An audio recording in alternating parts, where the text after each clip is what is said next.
ಕೊಡಗಿನ ಸುಪ್ರಸಿದ್ಧ ದುಬಾರೆ ಆನೆ ಶಿಬಿರದಲ್ಲಿ ಎರಡು ಆನೆಗಳ ನಡುವೆ ಕಾದಾಟದಲ್ಲಿ ಪ್ರವಾಸಿಗ ಮಹಿಳೆ ದಾರುಣವಾಗಿ ಮೃತಪಟ್ಟ ಘಟನೆಯು ರಾಜ್ಯ ಸರ್ಕಾರ ಗಂಭೀರವಾಗಿ ಪರಿಗಣಿಸಿದೆ. ಈ ವಿಡಿಯೋ ಸಾಮಾಜಿಕ ಜಾಲತಾಣಗಳಲ್ಲಿ ವೈರಲ್ ಆಗಿರುವ ಬೆನ್ನಲ್ಲೇ ಎಚ್ಚೆತ್ತುಕೊಂಡಿರುವ ರಾಜ್ಯ ಅರಣ್ಯ ಇಲಾಖೆ ಆನೆ ಶಿಬಿರಗಳಲ್ಲಿ ಪ್ರವಾಸಿಗರ ಸುರಕ್ಷತೆಗಾಗಿ ಕಟ್ಟುನಿಟ್ಟಿನ ಮಾರ್ಗಸೂಚಿಯನ್ನು ಹೊರಡಿಸಲಾಗಿದೆ. ಅರಣ್ಯ ಇಲಾಖೆಯ ನೂತನ ನಿಯಮದ ಅನ್ವಯ ಇನ್ಮುಂದೆ ಪ್ರವಾಸಿಗರು ಆನೆಗಳ ತೀರಾ ಹತ್ತಿರ ಹೋಗುವಂತಿಲ್ಲ. ಕನಿಷ್ಠ 100 ಅಡಿ ದೂರದಲ್ಲಿ ನಿಂತು ಮಾತ್ರ ಆನೆಗಳನ್ನು ವೀಕ್ಷಿಸಬೇಕು. ಪ್ರವಾಸಿಗರು ತಮ್ಮ ಕೈಯಾರೆ ಆನೆಗಳಿಗೆ ಬಾಳೆಹಣ್ಣು, ಕಬ್ಬು ಸೇರಿದಂತೆ ಯಾವುದೇ ರೀತಿಯ ಆಹಾರವನ್ನು ತಿನ್ನಿಸುವಂತಿಲ್ಲ. ಯಾವುದೇ ಕಾರಣಕ್ಕೂ ಆನೆಗಳ ಸಮೀಪ ನಿಂತು ಸೆಲ್ಫಿ ಅಥವಾ ಫೋಟೋಗಳನ್ನು ತೆಗೆದುಕೊಳ್ಳಲು ಅವಕಾಶವಿಲ್ಲ.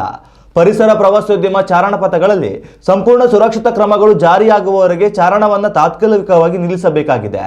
ದುಬಾರೆ ಸೇರಿದಂತೆ ರಾಜ್ಯದ ಎಲ್ಲ ಸಾಕಾಣೆ ಶಿಬಿರಗಳಿಗೂ ಈ ನಿಯಮಗಳು ತಕ್ಷಣದಿಂದಲೇ ಅನ್ವಯವಾಗಲಿದೆ. ನಿಯಮ ಉಲ್ಲಂಘಿಸುವವರ ವಿರುದ್ಧ ಕಠಿಣ ಕ್ರಮ ಕೈಗೊಳ್ಳಲಾಗುವುದು ಎಂದು ಇಲಾಖೆ ಎಚ್ಚರಿಸಿದೆ. ಉತ್ತಮ ಸಂಸ್ಕಾರಯುತ ಶಿಕ್ಷಣದೊಂದಿಗೆ VSS English medium CBSE school, Udupi, Muddur. ನರ್ಸರಿಯಿಂದ 10ನೇ ತರಗತಿವರೆಗೆ ಶಿಕ್ಷಣದ ಜೊತೆಗೆ 5ರಿಂದ 10ನೇ ತರಗತಿವರೆಗಿನ ವಿದ್ಯಾರ್ಥಿನಿಯರಿಗೆ ಉತ್ತಮ ಹಾಸ್ಟೆಲ್ ಸೌಲಭ್ಯವೂ ಇದೆ. ನಿಮ್ಮ ಮಕ್ಕಳ ಪ್ರವೇಶಾತಿಗಾಗಿ ಈ ಸಂಖ್ಯೆಗೆ ಕರೆ ಮಾಡಿ.